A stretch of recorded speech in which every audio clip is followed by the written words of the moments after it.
வணக்கங்க. இன்னைக்கு என்ன ஒர்க்குன்னு பார்த்தீங்கன்னா, தண்ணி இறைக்கிற மோட்டர் தாங்க ப்ராப்ளமா இருக்குன்ட்டு கஸ்டமர் நம்மள கால் பண்ணி கூப்பிட்டுருந்தாங்க.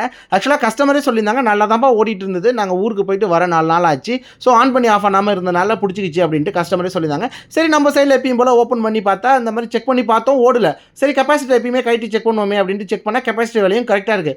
சரி பேரிங் சைடுல ஓப்பன் பண்ணி தொட்டு பார்த்தா ஒரே சூடா இருந்தது, ஹீட்டா இருந்துச்சு. ஏன்னா கஸ்டமர் வந்து செக் பண்ணி பார்த்துட்டு தான் நம்மளுக்கு கால் பண்ணியிருக்காங்க. சரி அப்பனா பேரிங் தான் போயிருக்கும் அப்படின்ட்டு மோட்டரையும் கழட்டுனாங்க. கழட்டும்போது ஒரு கல்லு கீழ விழுந்து போச்சு. சரி அதை பெருசா நான் கண்டுக்கல. சரி கீழே வச்சுட்டு இம்பலரை சுத்தி பார்ப்போம் அப்படின்னு சுத்தினா ஃப்ரீயா சுத்துச்சு. என்னடா அது பேரிங் டைட்டா இருந்தா இந்த மாதிரி சுத்தாதே அப்படின்ட்டு எனக்குள்ள டவுட்டா இருந்துச்சு. சரி வைண்டிங்கை செக் பண்ணா அதுவுமே கரெக்டா தான் இருந்துச்சு. சரி மோட்டரை போட்டு பார்ப்போம் அப்படின்னு போட்டு பார்த்தா செம்மையா ஓடிச்சுங்க. என்ன ப்ராப்ளம் ஆயிருக்குன்னு பார்த்தீங்கன்னா, அந்த இம்பலர்ல போய் அந்த கல்லு மாதிரி இருந்துச்சு பார்த்தீங்களா, அது போய் மாட்டிட்டு இருந்திருக்கு. ஸோ அது டைட்டா பிடிச்சிட்டு இருந்தனால பேரிங் ஹீட் ஆயிருக்கு. அதனால தான் மோட்டர் ஓடாம இருந்திருக்கு. ஸோ வந்து அந்த கல்லு முதல்ல எப்படி வந்திருக்கும் அப்படின்றது எனக்கு தெரியல. உங்களுக்கு தெரிஞ்ச கமெண்ட்ல சொல்லுங்க.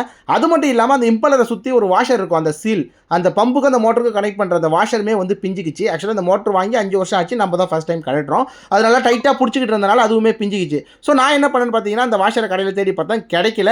ஸோ அதே மாதிரி ஒரு ரப்பர் வாஷர் ரவுண்ட் ஷீட் வாங்கிட்டு வந்து நம்ம அதே மார்க் பண்ணி அப்படியே கொஞ்சம் கொஞ்சமாக மார்க் பண்ணி கட் பண்ணி இருந்த மாதிரியே போட்டுட்டேன். ஃபஸ்ட்டு மார்க் பண்ணும்போது கொஞ்சம் உள்ள அடக்கி தான் கட் பண்ணி போட்டேன். ஏன்னு பார்த்தீங்கன்னா வாஷரை லூஸாக போட்டோன்னா தண்ணி வந்து லீக் ஆகிடும் அப்படின்றதுனால.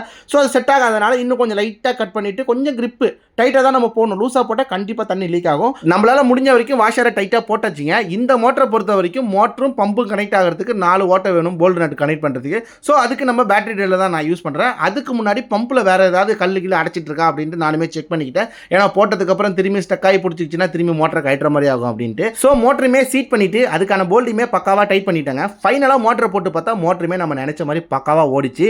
இந்த வீடியோ உங்களுக்கு புரிஞ்சிருந்தாலோ இல்லை ஒரு இன்ஃபர்மேஷனாக இருந்தாலோ ஒரே ஒரு லைக் மட்டும் தட்டிட்டு போயிடுங்க. ஏன் சொல்கிறேன்னா அப்போ தான் அடுத்த எலக்ட்ரிக்கல் வீடியோ போகிறதுக்கு எனக்குமே கொஞ்சம் மோட்டிவாக இருக்கும். ஸோ நான் சொன்னதுக்காக பண்ண வேணாங்க. பிடிக்கலன்னா ஸ்க்ரோல் பண்ணிவிடுங்க. வரேங்க. பாய்ங்க.